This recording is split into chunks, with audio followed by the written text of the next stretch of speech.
Now the tax collectors and sinners were all drawing near to hear him. And the Pharisees and the scribes murmured, saying, "This man receives sinners and eats with them." So he told them this parable. "What man of you, having 100 sheep, if he has lost one of them, does not leave the 99 in the wilderness, and go after the one which is lost, until he finds it? And when he has found it, he lays it on his shoulders, rejoicing. And when he comes home, he calls together his friends and his neighbors, saying to them, 'Rejoice with me, for I have found my sheep which was lost.' Just so, I tell you, there will be more joy in heaven over one sinner who repents than over 99 righteous persons who need no repentance. Or what woman, having 10 silver coins, if she loses one coin, does not light a lamp and sweep the house and seek diligently until she finds it? And when she has found it, she calls together her friends and neighbors, saying, 'Rejoice with me, for I have found the coin which I had lost.' Just so, I tell you, there is joy before the angels of God over one sinner who repents." And he said,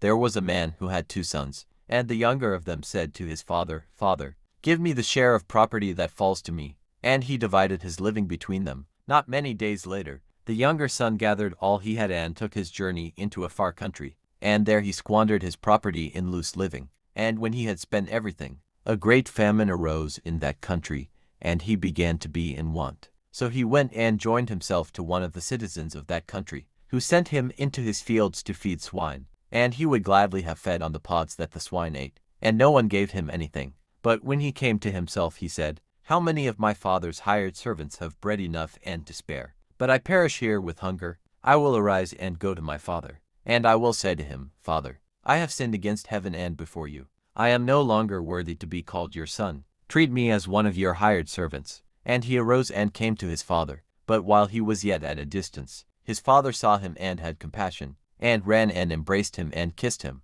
And the son said to him, 'Father, I have sinned against heaven and before you. I am no longer worthy to be called your son.' But the father said to his servants, 'Bring quickly the best robe, and put it on him, and put a ring on his hand, and shoes on his feet. And bring the fatted calf and kill it, and let us eat and make merry. For this my son was dead, and is alive again. He was lost, and is found.'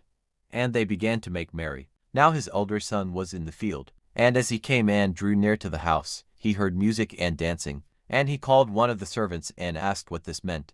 And he said to him, 'Your brother has come, and your father has killed the fatted calf, because he has received him safe and sound.' But he was angry and refused to go in. His father came out and entreated him. But he answered his father, 'Lo, these many years I have served you, and I never disobeyed your command. Yet you never gave me a kid, that I might make merry with my friends. But when this son of